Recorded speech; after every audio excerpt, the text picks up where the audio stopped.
Hi guys, this is Dr. Afrah, cosmetic physician and general practitioner. Today I am I'm chatting live with Dr. Michael Rich, who is a cosmetic dermatologist who I've worked with for 10 years. And I just wanted to start with telling you a little bit more about my association with Dr. Rich.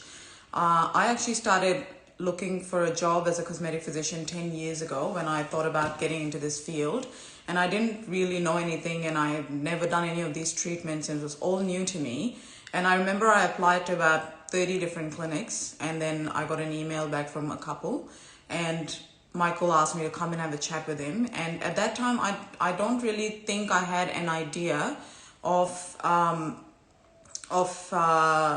what Dr. Rich was. I don't think I knew the magnitude of the work he'd done, how well he was known, and I think that was a good thing because I wasn't so nervous in the interview. So I went in and I said to Dr. Rich, I know nothing. I'm a novice injector. I want to learn. I want to train. And do you think you could take me on and train me? And he said yes, which was extremely fortunate for me. And he took me on and he trained me for 8 months before I even saw my first patient.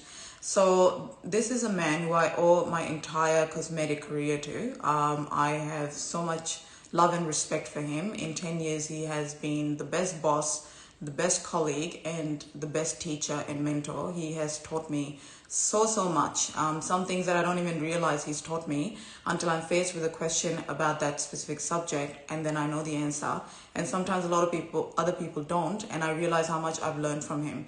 So I'm going to read you a little bit of an introduction about Dr. Rich, and then I'll bring him on and he can talk a little bit more about why he chose dermatology as his profession and things he's done outside of founding his own practice as well. So Dr. Michael Rich, founder and director of the Enrich Clinic, is a dermatologist specializing in dermatology and cosmetic dermatology and surgery. Dr. Rich has an acclaimed reputation for establishing one of Melbourne's leading dermatology and cosmetic surgery practices in Melbourne. Enrich Clinic offers clients the most advanced techniques and world-class technologies in the world. Dr. Rich's knowledge of lasers is cyclopedic, and he is a strong advocate for the treatment versatility and results. He invests in numerous laser devices, and his clinic has subsequently attained over 20 devices associated with laser procedures for the skin. As a highly regarded liposuction specialist, Dr. Rich has chaired the Liposuction Symposium at the World Congress of Dermatology, and for a number of years chaired the Liposuction Symposium for the Australian College of Cosmetic Surgery. Dr. Rich is committed to finding the best care possible and regularly attends and is asked to speak at national and international conferences. As a forward thinker who drives change, Dr. Rich has substantial medical training and expertise as the founder and president 2015 and 2016 of the Skin and Cancer Foundation of Victoria, now known as the Skin Health Institute, a center of dermatological excellence and a high-end training facility, and closely affiliated with the University of Melbourne and St. Vincent's Hospital. Dr. Rich was the head of the high-risk melanoma unit, which is associated with the Victorian melanoma unit. Dr. Rich has also developed his own range of skincare, the Enrich range, which is formulated with active anti-aging and skin refining ingredients. It is with this passion for medical excellence that Dr. Rich, together with his medical team of dermatologists and cosmetic physicians, oversees the Enrich Clinic to deliver world-class cosmetic dermatology and surgery. So without further ado, let's bring Dr. Rich on so I can chat to him live.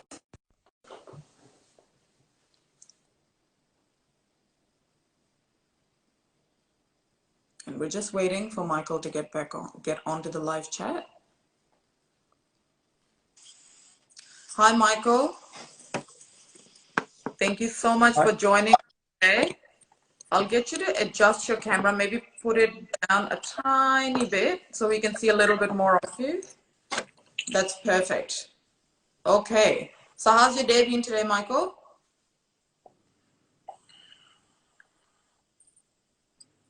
Did you hear me? I said, how has your day been today? Sorry, say that again. I couldn't hear that, Afrah. Oh, sorry. How has your day been today? Oh, it's wonderful. I've had a long walk and I slept in. I did some gym work. I did quite a lot of paperwork and I attended a COVID update for dermatologists from Harvard about all the skin manifestations of COVID, which was interesting. That's it. And now the best part of the day is with you. Now, you never stop working, and I think everyone who works with you can attest to that, that you are on the go 24/7. So this must be a difficult time for you when you've had to slow down a little bit. Actually, it's been a wonderful time because you're right. For the first time in my life, I've relaxed. I never knew what a television was, apart from the news and football. I'm a Netflix expert these days, so life has changed, and we have relaxed, and we're working less hours. So it's in some regards, it's been a positive. Fantastic. Okay. So I'm going to get on to the questions. There's a lot of other stuff I want to ask you as well, but maybe we'll leave it till the end of the interview when I can just ask you questions that I'm thinking of. But the ones that I wrote down, I'll start with those. Can you tell us a little bit more about yourself, more than what I've just read out about you, and why you chose dermatology as your specialty, why cosmetic dermatology, and also maybe a little bit about the origin story of the Enrich Clinic? Okay. Well, I'm primarily a father of 4 wonderful children. I've got a lovely wife who's a psychiatrist, and I'm very fortunate. I'm also fortunate that I've loved what I've done all my life, being a dermatologist. I was a registrar at the Austin Hospital doing cardiology, and I accidentally burnt a close relative, and the dermatologist at the Austin did his first home call ever. And as a result of that, I started going down to the dermatology clinic, the outpatients, and it was wonderful. There was these registrars and training, and they all loved their specialty. They loved it. And I thought to myself, compared to cardiology, this is really, it's got surgery, it's got medicine, it's got people who love their specialty.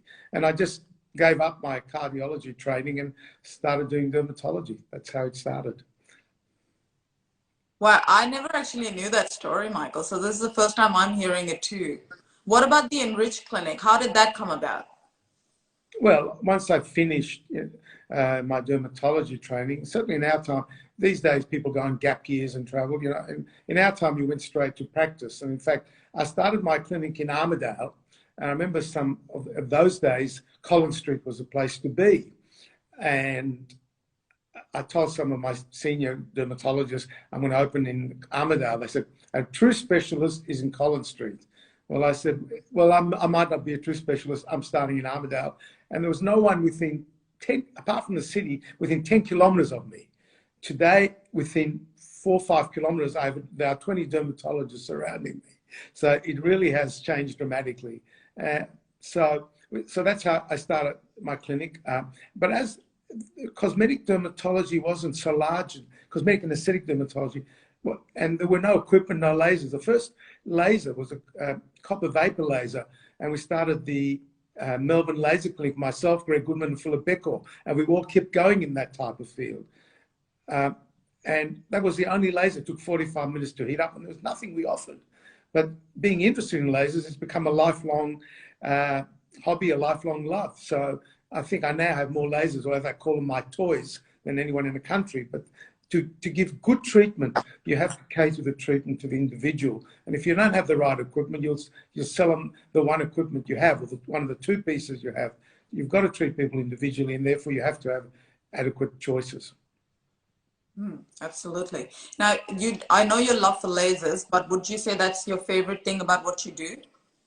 No, my favorite thing is that we get people better, and we treat them as individual and do what's best for them.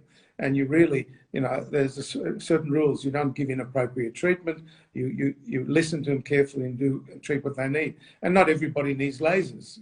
And there's obviously, as a dermatologist, there's rashes, there's blemishes. For example, let's say, you look at acne scarring. First thing you got to do, the reason for the scarring is acne. So there's no point treating the scarring if you haven't cleared the acne up, because they'll get more scarring. So you've got to understand and treat the underlying problem, and then treat the end result, the sequelae. Absolutely. But if there was one treatment that you like above all others, performing yourself, what would that be? In a way, I'm not going to answer that directly, because what I love doing is that my life is so varied. So I do consulting. I see skin cancers. I see rashes. I see problems that maybe others can't get better. So I treat people, and you get satisfaction from that. I do lasering. I do thread lifts, cosmetic things, liposuction. So my life is varied, and I only do things that I think I do well. If I don't do well, I won't do it. But my life is, there's not one day which is the same. So it's every day is challenging and exciting. So the things I do, I limit what I do, but nevertheless, every day is different in terms of what we do and how we do it. That's a great answer, Michael. I agree with that completely. Now, with the lockdown, the patients that changed? Well, the lockdown's affected everybody. It's been horrific, and people's lives have been destroyed. Some people, and hardship and depression and really losses. I feel so sad for the Year 12 students who really their best year of their life. I feel sorry for old people in homes who family can't visit them and dying alone. It's horrible. So what we've gone through is minor compared to what the community has had to suffer. But so in many regards, I consider us very fortunate. As a dermatologist, I can keep working. I'm still seeing skin cancers and rashes and problems, and in some regards, my life hasn't changed as dramatically. Yes, we are not doing cosmetic aesthetic work at the moment because it's we can't, and the Victorian government said you are not allowed to do it. But we are doing medical treatment, so we still have something to go to. We're not locked at home. We go to work, we see people, we treat people and get some results. But it's not the same as it was because we can't give the full gamut of treatment to make people's lives better. Because treating some aesthetic things, treating a scar, treating red faces, treating a wrinkle that people are focusing on every minute of their life is still important. Absolutely. And speaking of lockdown, because people have had to wear masks for the last few weeks as well, I've seen a lot of problems. People have been complaining a lot about issues like dermatitis and acne getting worse, and basically any active skin condition getting a lot worse due to the mask. So what have you experienced? Well, there's no question. People aren't. We as doctors have worn masks all our lives because we treat and we sort of used to it. And some people putting on a mask for 10 minutes find it uncomfortable. I can't breathe. I can't do this. I can't do that. Although the community is getting used to it after 5-6 weeks. Having said that, you've got an occlusive piece of material on your face, and that's going to have consequences. So if you have a tendency to get dry skin and eczema, you're going to get drier. If you have a tendency to have infection, with be it acne, infection of the sebaceous gland, or folliculitis, infection of hair follicles, even sweat rashes, infection of the eccrine glands. These things the glands will become blocked, and your infection will occur and it will spread. So there's no question the mask causes problems in people's lives, and you have to consider what you do in terms of looking after yourself with the mask. So. Should I go on to give some advice in regards to mask wear? That's what I was going to ask next, please. Yes. Yeah. Okay. So you've got to think about your skin type. So no question, if you're prone to dryness and eczema, you've got to moisten. Nevertheless, it shouldn't be too heavy because it's heavy. It will block glands and can lead to infection, even yeast infection and so on. But don't make it too heavy. Minimize friction, because friction, the skin's already upset. So if you use friction, it'll aggravate it. If you use astringents, you'll aggravate skin that's already upset. If you use cleansers that are aggressive, you've got to be kind. One of the things I advise people to do is every time you take off the mask, every single time, get a tissue, wet it gently with a bit of water, wipe it really gently as you wouldn't break an egg, and pat it dry. That really gets rid of the irritants, the sweat, and other secretions that sit there and irritate.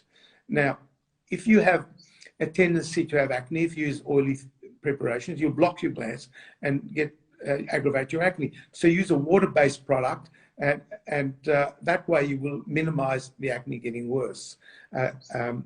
Don't use toners and astringents because your skin's upset already. They will aggravate. So they're things that shouldn't be used while you're wearing masks. Okay. What about products containing AHAs, which a lot of people with acne tend to use? Yeah, well, again, you've got to be a bit careful. I mean, the skin products do help. There's no question. I mean, but you've got to be careful when your skin's already upset. So I love AHAs, alpha hydroxy acids and beta hydroxy acids even. But the thing is that skin is already upset. So these preparations on one hand have therapeutic benefits, on the other hand, they're acids. So if your skin's already upset, putting an acid on your skin can make it worse. So you've got to be a bit careful. Understand that when you're wearing masks, things that normally may not irritate you could irritate you. So be prepared for that and maybe pull back a little bit. But as I said, the most important thing is to use the appropriate base. As a dermatologist, we always think base first, because the base dictates what will upset you or not upset your skin type, really. So anything specific you would advise for acne sufferers? For acne scars? For acne. For acne, you can use for acne. I mean, for acne, as I said, the big trick is look at the base: water-based, water-based, water-based. Okay, make it thin, don't have it occlusive, right? You can use certainly alpha hydroxy acids if they're not irritating. It can help a little bit. Even a vitamin C and antioxidant will help as long as it's not too oily or greasy.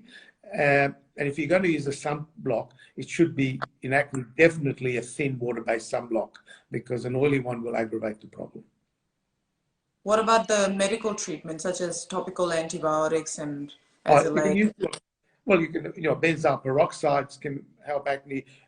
All the derivatives of vitamin A, all the retinoids, retinoic acid and the like, they all can help. But remember, once again, they're acids which can irritate. So on one hand, they're irritant, one hand, they've got a therapeutic benefit. And once again, we're thinking with the mask, there's a chance they will irritate more. So you might use it every second day or third day, or you might use it for a short time. Instead of all night, put it only for 1 hour. So you minimize the chance of irritation. But they have therapeutic benefits for acne, there's no question. And then you might need a systemic treatment, and whether it's lowering the male hormone levels in females. Antibiotics we don't use as much. It affects the bowel flora, the microbiome. And we used to use antibiotics for years and years on people, but I don't think it's appropriate treatment today. The oral form of vitamin A, isotretinoin, and named by Orotane or Accutane in the United States, and we're using them at such low doses today, and we're getting such nice results, and acne gets totally clear. Okay. Now, at the moment, people can't really have their usual laser, cosmetic treatments, peels, etc. So what would you suggest they can do from home to maintain their skin quality, or anything for anti-aging, anything that you recommend people can do at home? Well, I'm always a bit careful. As I said, cleanse gently, be kind to your skin, don't use anything that irritates. I'm a bit scared of some of these home devices. We don't know the energies and what they're doing. They're usually not that powerful, so you can assume they're not going to cause much harm, but mine do much good either, right? So if you're going to have an LED, it won't be a very powerful LED. There's no question a red LED can help acne a little bit. Needling, once again, if you're too aggressive. The problem with needling, especially with masks, is that you're making little holes in the skin, and you can normally get away with it. With the mask, that hole, pretend there's a hole in the wall, bacteria can get through the paint and plaster, the brickwork, and can cause an infection. So when you're putting a lot of holes in your face and then putting a mask on, you're actually running the risk of getting extra infection. So I'm not that keen with masks for people to use even the gentle needling. Having said that, the needling, to be effective and therapeutic, has to be quite aggressive needling, so it gets deeper into the dermis to stimulate collagen. So the gentle needling on the surface doesn't have that much therapeutic benefit. Thanks for that.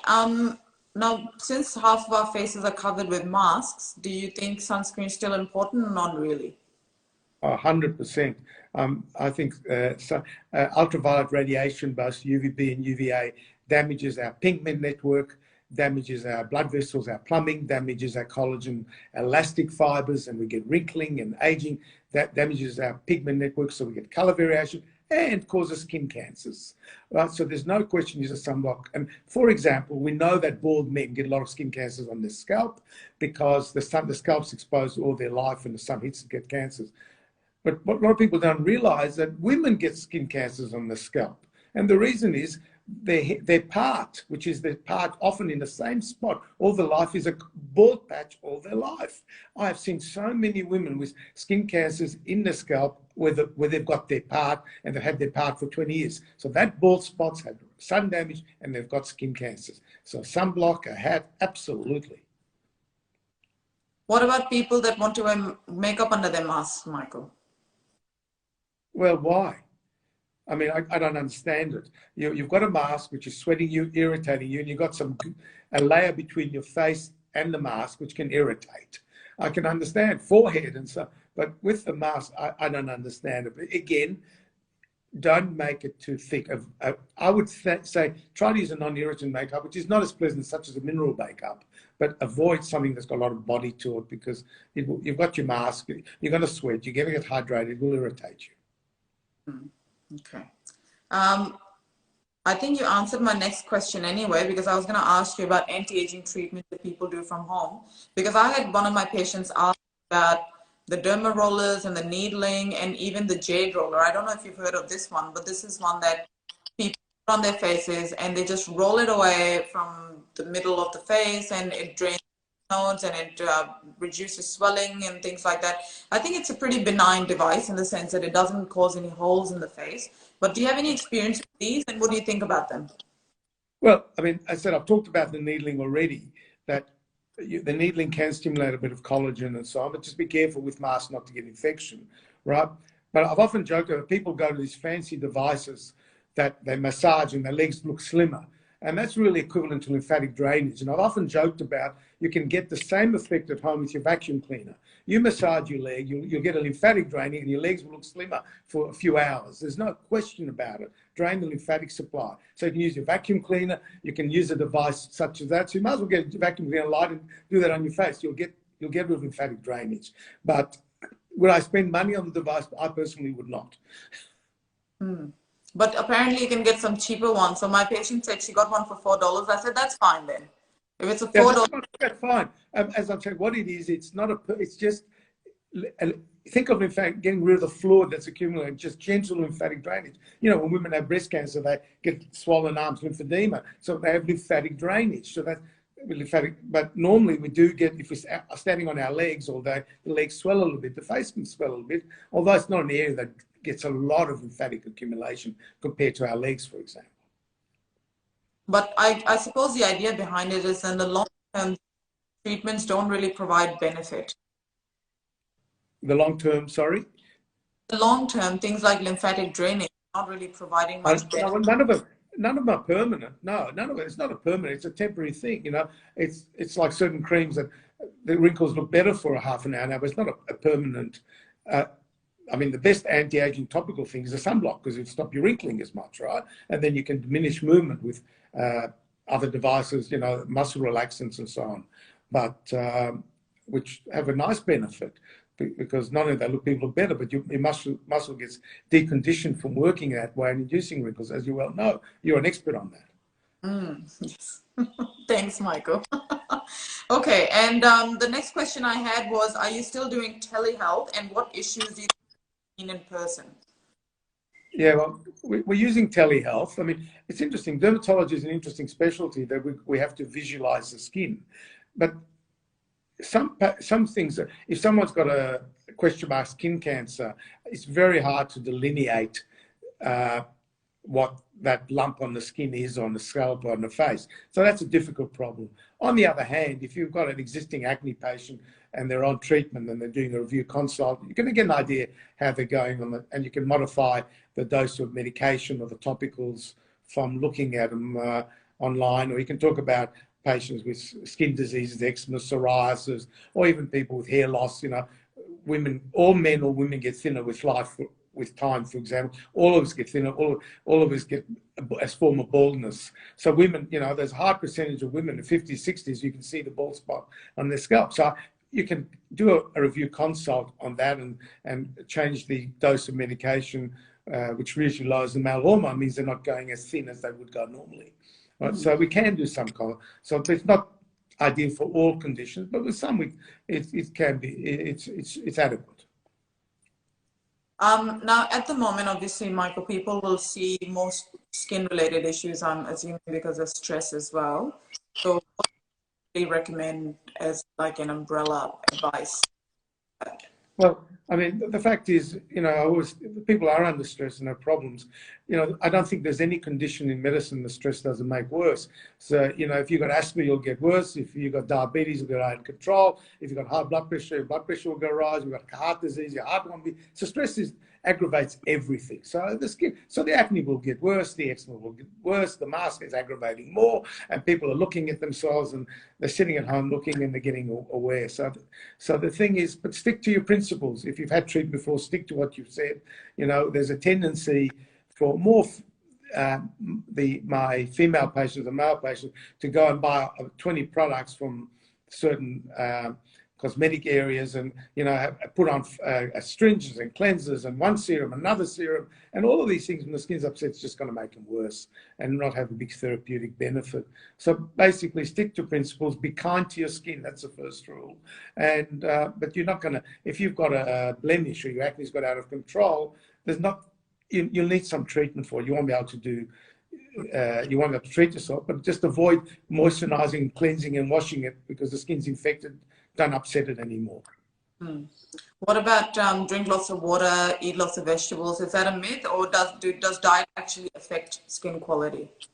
Oh, well, I think being healthy helps everything, right? And appropriate, I think appropriate diet is important. There's no question about it for everything, because we know our bowel microbiome is so important for everything. That includes skin health and etc.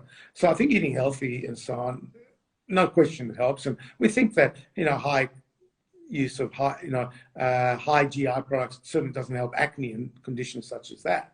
So lowering your GI content of your diets will certainly help those conditions. But there's healthy diet.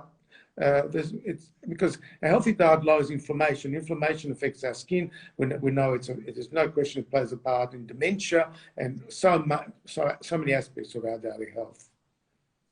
Any supplements that you recommend for people to take to lower inflammation or help with their acne or any? Yeah, well, I mean, I like vitamin D. Sorry, I like vitamin D, I think, because I tell people don't go in the sun, so they're going to have low vitamin D. It's not healthy for them. So I think I like vitamin D. It should be a little bit just over what is recommended dose. I'm very keen on vitamin B3, niacinamide, nicotinamide, vitamin B3, all the same. It's an anti-inflammatory drug. There's no question in my mind it decreases the advent of skin cancers. I think there's some studies showing it might help memory. It's again anti-inflammatory. I read a recent article that helps glaucoma and vision. People on it don't need to use eye drops as much. So for vitamin B3, I've been advocating for years for my patients to take, and I think it's worthwhile. And otherwise, they should speak to I'm a dermatologist. I don't want to talk too much about giving advice in terms of nutrition, but I think there are things you can do. But those two I do like. So I'm also going to ask you this, leading on from this, what you just said. What about supplements versus topical cosmeceuticals? So vitamin C taken orally versus vitamin C applied to the skin. I mean, look, vitamin C.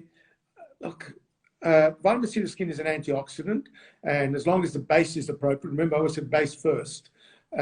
It's a nice adjunct, to what we do. But if we can combine a vitamin C, we can combine a retinoid. It all helps. Ceramide helps. You can retain moisture in the skin. So all these things will help. Vitamin C, again, I'm a dermatologist.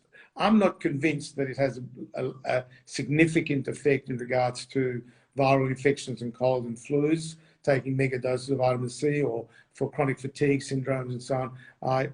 I've not seen enough evidence to substantiate that in many ways.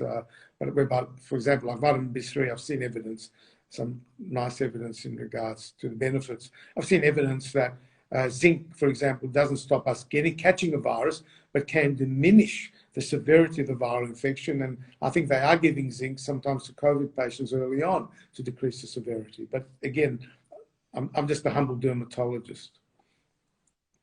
Michael, humble is one thing you're not. reading a lot of interesting stuff because I'm studying for the cosmeceuticals exam. I've been reading a lot of stuff about zinc applied topically as well. So that's also interesting about the healing The and what, sorry? Link? the zinc applied topically. I've been reading Yeah. some stuff about that too. Yeah. Look, again, I've not seen enough evidence that it's been used in the past for acne as well and things. I've not seen enough evidence to convince me that it's therapeutic. Uh, Now, and the cosmeceuticals do help, and it's important not to use the wrong ones, because if you use the wrong ones, you just aggravate your skin, and you don't need to cleanse and wash aggressively and then put on 4 preparations.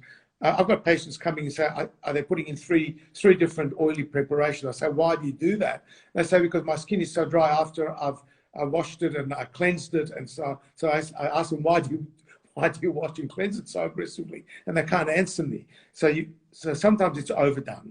You've got to look at the ingredient and the therapeutic benefit. But I've always said painting the wall doesn't make the wall stronger. Absolutely. Now, your skincare actually has a bit of a cult status amongst people who know about it and your patients. Can you tell us a little bit about that? Well, there's different. There's a vitamin C, which has got a thinner base, which won't aggravate acne. You do it more in the day, and we've got a nighttime vitamin C, which is a bit thicker, so it's good for dry skin as an emollient. And they're the major two that I've formulated. We've got another formulation which I really can only give to my patients because there's S4 ingredients, so I have to. I can't sort of sell it to patients or people who haven't come into the practice. But that's really nice with vitamin C and retinoic acid and a lot of goodies. And I think it's as good as anything you can get. But it has to be you have to be an existing patient of the practice to be able to get that one. So, very briefly, Michael, what's the big deal about retinoic acid? Well, retinoic acid, vitamin acid, it's a topical. I mean, the oral form we use for acne, but retinoic acid has been shown to stimulate collagen formation, help wrinkling, help aging. And although once again it's an acid, as long as it doesn't irritate, it's got a slight hydrating effect. So we don't want it to. A lot of people think it's an acid, you've got to get dry and irritated. No, you've got to use it just at a level below the one that irritates. So you can vary the strength of it, you can vary the length of application. So you don't want it to upset your skin, you want to look normal, but definitely if you use that type of preparation, and the same applies to alpha hydroxy acid. If you use both of them, let's say for 20 years, I've got no doubt you look less aged than if you hadn't. Absolutely.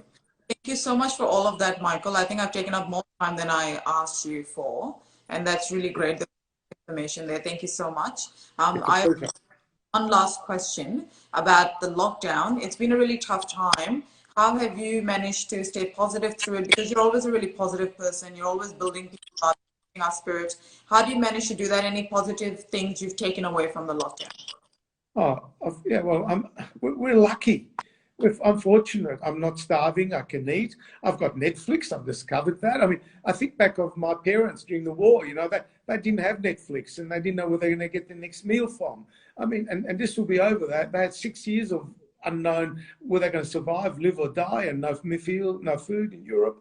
I mean, we're sitting here watching Netflix. We're worried about we're only allowed to walk 1 hour. A lot of people cheat and walk 2 hours. I mean, and they take bike rides. And we're fortunate. And that's myself. I'm not certainly dismissing the horrible things that some people are going through with not adequate finance, living by themselves, getting depressed, not getting medical attention for treatment that they should be able to get because they're not having colonoscopies and the polyp will become a cancer, not having mammograms, and the breast cancer will be missed, and people are suffering greatly. And the sooner these type of procedures are opened up for people, that there's really no excuse with what we're going through for people not to get treatment for things they should be getting treatment for. So there are horrible things, but I am lucky. I'm fortunate. My life is much better than most. And from what I've heard, you've been cleaning around the house. I'm sure the family is really happy about that. Oh, look, I've learned how to vacuum. I shouldn't have to learn, but I washed the linen this morning and changed the bed sheets. I tell you, I didn't mention that in my preamble. And now, last question, I promise. What is your favorite show on Netflix? What are you watching? What did I watch on television? I like a lot of things. I love Founder. I like Designated Survivor. We went on for a long time. I've seen what else I'm trying to think. That's the two shows that I've really enjoyed. But now I'm watching football again because as you know, I'm a bit of a football addict, as is your husband. So that's the story. How's St Kilda going anyway? Well, they're going to be playing tomorrow, and they lost to your team narrowly by 2 points last week, but your team followed up terribly. But we've got Hawthorn tomorrow, and we need to win that because we've lost 2 games by a small margin. So we've got a chance of winning that one. Thank you so much for your time, Michael. I know how incredible it is. Thank you so much for all the information you've given us. Good luck with the game tomorrow, and hopefully good luck with the announcement tomorrow, and hopefully I'll see you in clinic in another week or so. Yeah, well, I hope things will open up because really there are people. These treatments are important to people, and I know we've actually got a very large waiting list of people wanting to have treatment. So I'm really looking forward to have your smiling face back, and we can treat people and give them what they need, and they do need it, believe it or not. Yeah, I think it's very good for their mental health, but hopefully we'll get back there. Good. Okay. Well, Bye-bye. bye.